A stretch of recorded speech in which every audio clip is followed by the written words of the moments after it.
lama tak buat video untuk YT ni kan.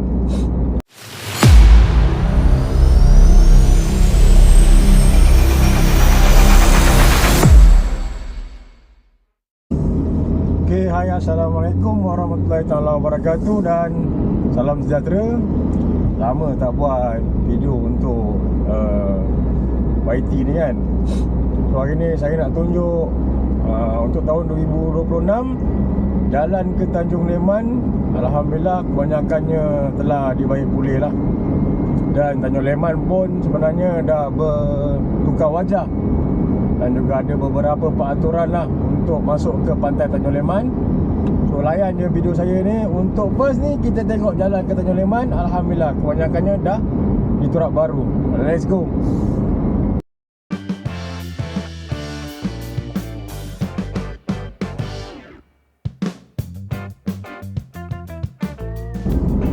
So daripada masuk nak ke Tanjung Leman ni, jalan pun dah nampak dah diturak baru. Tak silap saya sebelum raya tu hari, masa bulan puasa tak silap. So daripada masuk sampai ke area selepas Kilang Timur, jalan dah Alhamdulillah. Lepas tu dia sambung lagi sikit. Kalau orang panggil jalan Tanjung Ru tu pun dah baik pulih lah. Jadi tak adalah melambung-lambung dekat area situ. Kalau tidak ada bumping dekat situ jalan melekuk. So InsyaAllah mana nak ke Tanjung Leman ni Alhamdulillah. Cuma sekarang mana yang tiap jalan ni tolong berhati-hati, kerana jalan ni pada waktu malam biasanya lah ada binatang lembu biasa berkeliaran di kawasan-kawasan ni. Jambatan pun dah ada divider dah.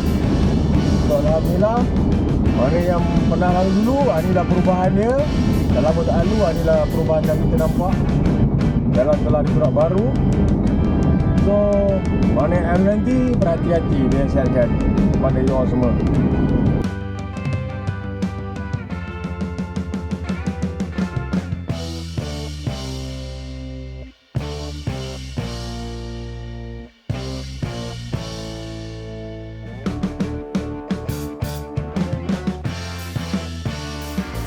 So ni terus lagi sampai ke Simpang Tanjung Ru dekat saya.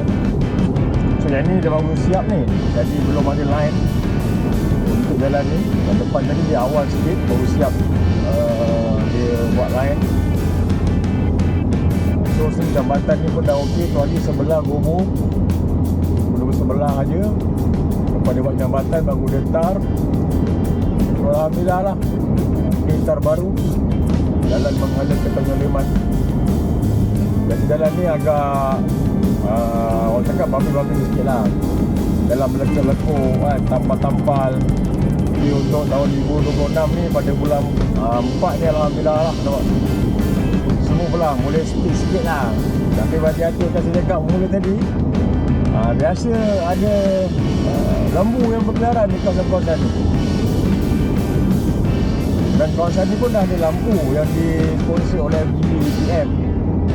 Jadi lampu kalau telefon dulu gelap, sekarang ni ada 2 lampu solar. Depan tadi dekat Sepang tadi ada 1, dekat Kilang ada 1. So jauh jugalah dia buat perbaikan jalan ni sampai depan ni sedap saya. So orang cakap dah terbaru jugalah. Jalan yang tak okey tu telah diperbaiki. Jadi Alhamdulillah lah, untuk ke Tanjung Leman saya rasa jalan okey. Cuma yang berhampiran dengan Tanjung Leman tu dia belum lagi lah. Mungkin akan datang kot orang akan turak balik jalan tu. Dan di sebelah sana Tanjung Leman tu jalan tu lagi boleh lah. Tapi untuk masuk setengah nak sampai ke Tanjung Leman ni, daripada Simpang orang panggil Simpang Kedai Salma tadi tu, Simpang Tanjung Leman tadi tu, memang orang cakap dah okey. So apa pun, mana yang dah lama tak datang Tanjung Leman, datanglah, ada perubahan. Mungkin dekat situ kita tengok ada kedai yang mutiasi buka. Dan juga masuk sekarang ni kena bayar. Pembayaran dia pun ada dia punya rate dia. So support Tanjung Leman dengan pengurusan yang terbaru daripada Majlis Daerah punya kontraktor. So untuk video saya, selamat menonton. Kita jumpa di lain masa. Ada masa saya buat video tentang Tanjung Leman tu, pasal dah lama tak buat video untuk Tanjung Leman. Kita jumpa di lain video. Assalamualaikum. Jumpa di lain siaran. Jangan lupa komen, subscribe dan juga like channel saya. Bye bye.